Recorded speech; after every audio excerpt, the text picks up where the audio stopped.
बहुत हुआ सामान बेटा, बहुत हुआ सामान, बहुत हुआ सामान। भाई साहब नमस्कार। मैं मोदी जी को इतना प्यार क्यों करता हूं पता है? मैं मतलब एकदम गहरे वाला एकदम मोदी भक्त हूं मैं। मोदी भक्त तो छोड़ो, अंधभक्त कह सकते हो आप हमको। मैं बहुत बड़ा अंधभक्त हूं। क्यों? क्योंकि मोदी जी ने जो काम किया है इन 7 सालों में, 70 सालों में कोई भी प्रधानमंत्री वो काम नहीं कर सका है? मनमोहन सिंह जी 10 साल तक प्रधानमंत्री थे, बहुत कोशिश की उन्होंने, लेकिन पेट्रोल का रेट भी वो 100 के पार नहीं ले जा पाए।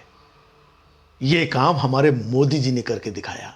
अरे पेट्रोल तो छोड़ो, डीजल को भी 100 के पार करके दिखा दिया। ये है मोदी मैजिक। मोदी है तो मुमकिन है।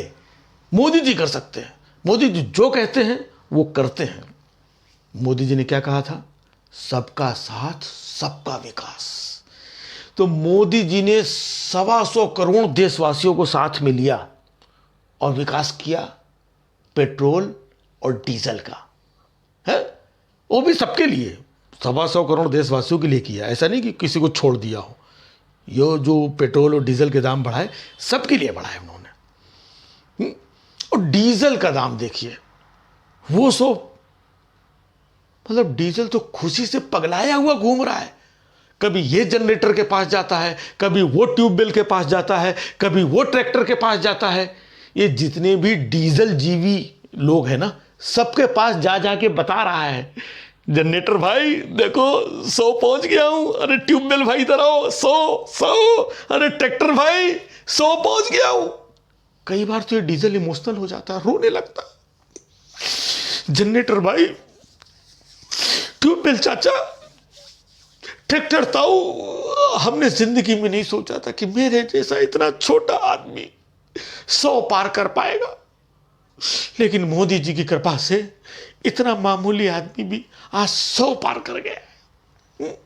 मोदी जी, आपने जो हमारे साथ उपकार किया है, हमारा जो मान और सम्मान बढ़ाया है, मोदी जी ये कोई नहीं कर सकता था, ये आपने किया है। और वाकई में जब से डीजल का रेट बढ़ा है, तब से ये जनरेटर, ये ट्यूबवेल, ये ट्रैक्टर, इनकी हालत बिल्कुल आडवाणी जी की जैसे हो गई है। ये सब बेचारे किनारे खड़े रहते हैं और डीजल के बढ़ते हुए रेट को लगातार देखते जा रहे हैं, लेकिन बेचारे कर कुछ नहीं सकते। लेकिन एक बात मैं कहूंगा कि मोदी जी को तमाम लोग बोलते हैं कि मोदी जी झूठ बोलते हैं, मोदी जी फेंकू हैं, मोदी जी लंबा लंबा छोड़ते हैं, हमेशा झूठ बोलते हैं। लेकिन पहली बार मैं कह रहा हूं कि वाकई में मोदी जी झूठ बोलते हैं। मैं उनका झूठ मैंने पकड़ा, आपके सामने बता रहा हूं। 2014 में मोदी जी क्या कहते थे? बहुत हुई डीजल पेट्रोल की मार। ये झूठ था। मोदी जी अभी बहुत कहां हुई है डीजल पेट्रोल की मार, अभी तो रोज पड़ रही है। एक महीने में 25 बार पड़ चुकी है और अभी आपका टाइम तो बाकी है। रोज जब इतनी मार पड़ती रहेगी 2024 तक, तब जनता बोलेगी मोदी जी बहुत हुई डीजल पेट्रोल की मार, अब बस करो मोदी सरकार। पहले जब चवन्नी बढ़ जाता था, तब यही लोग अठन्नी उछल जाते थे। ये जावड़ेकर साहब, ये रविशंकर प्रसाद जी और स्मृति ईरानी जी के तो कहने ही नहीं, उनके बारे में तो सब जानते हैं।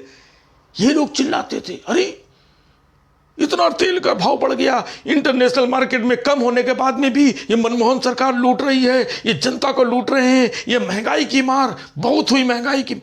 ये सब चिल्लाते थे। ये लोग चिल्लाते थे कि नहीं चिल्लाते थे? तब अपने को ये लगता था कि वाकई में नहीं यार, बहुत है डीजल और पेट्रोल की महंगाई इतनी बढ़ा दी मनमोहन सिंह ने। ये मोदी जी बिल्कुल सही कह रहे हैं।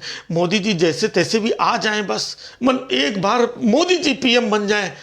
हम लोगों को लगता था इनके हाथ में कोई जादू की छड़ी होगी, जैसे ही पीएम बनेंगे खटाक खटाक ऐसे घुमाएंगे और पेट्रोल डीजल के रेट फटाक से नीचे आ जाएंगे, हैं? तब अपने को लगता था कि इनका नाम नरेंद्र मोदी, मतलब सुरमा भोपाली, ऐसे मतलब नरेंद्र मोदी ऐसे ही नहीं है। लेकिन अब पता चल रहा है कि इनका नाम नरेंद्र सुरमा भोपाली बस ऐसे ही है।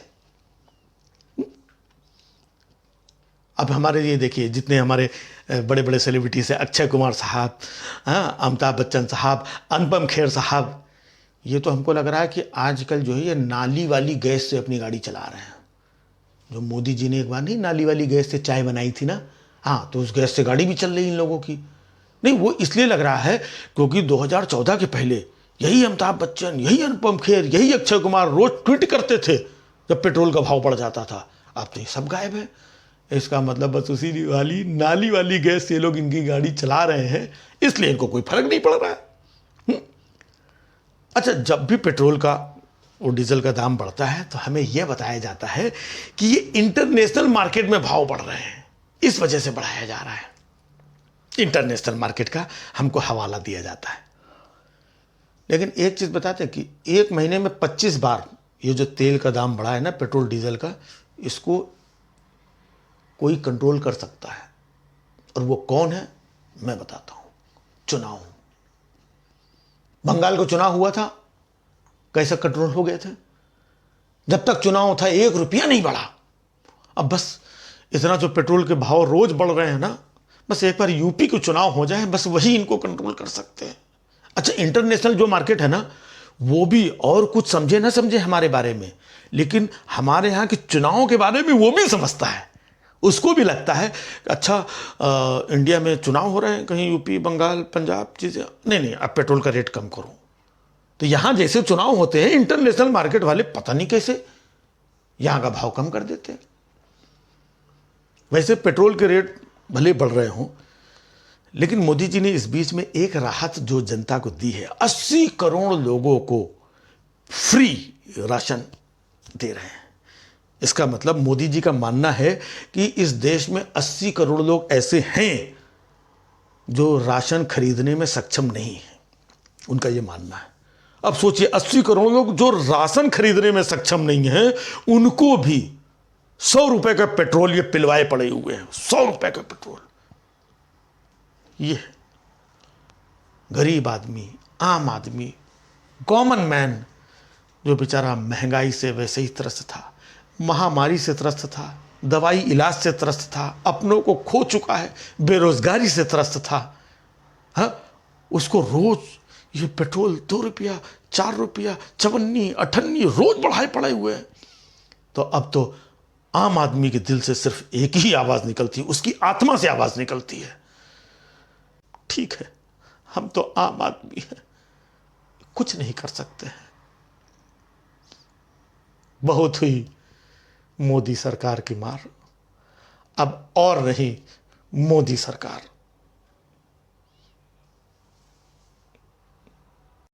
बहुत हुआ सामान बेटा, बहुत हुआ सामान, बहुत हुआ सामान।